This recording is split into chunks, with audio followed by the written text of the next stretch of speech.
নমস্কার বন্ধুরা, আমি তনুশ্রী। আজ বানালাম ঘরোয়া পদ্ধতিতে চানা মশলা। তো চলো তাহলে শেয়ার করে ফেলি আমি কি করে চানা মশলা বানালাম।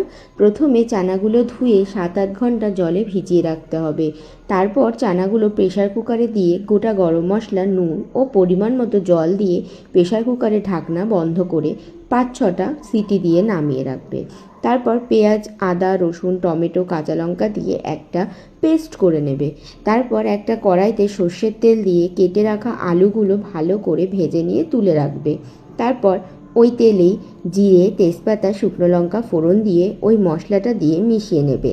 তারপর একে একে সব গুঁড়ো মশলা যেমন হলুদ গুঁড়ো, ধনে গুঁড়ো, লঙ্কা গুঁড়ো, জিরে গুঁড়ো দিয়ে ভালো করে মশলার সাথে মিশিয়ে কষতে দিতে হবে। যখন তেল ছেড়ে দেবে মশলার থেকে, তখন ভেজে রাখা আলুগুলো দিয়ে ভালো করে কষিয়ে সেদ্ধ করে রাখা চানাগুলো দিয়ে ভালো করে মশলার সাথে মিশিয়ে নিয়ে ফুটতে দিতে হবে। ফুটে গেলে গরম মশলা গুঁড়ো ও ধনেপাতা কুচি দিয়ে নাড়িয়ে ঘি দিয়ে নামিয়ে নিলেই রেডি হয়ে যাবে ঘরোয়া পদ্ধতিতে চানা মশলা। একবার এইভাবে ট্রাই করে দেখতে পারো, অবশ্যই ভালো লাগবে।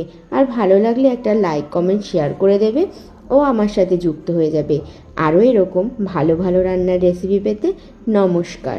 এইভাবে একবার চানা মশলাটা রেডি করে দেখো, খুব সহজে আর খুব তাড়াতাড়ি হয়ে যায়। আর ভালো লাগলে আমাকে বলতে ভুলো না কিন্তু। আর আমার পাশে থেকে অনুরোধ করলাম। টাটা।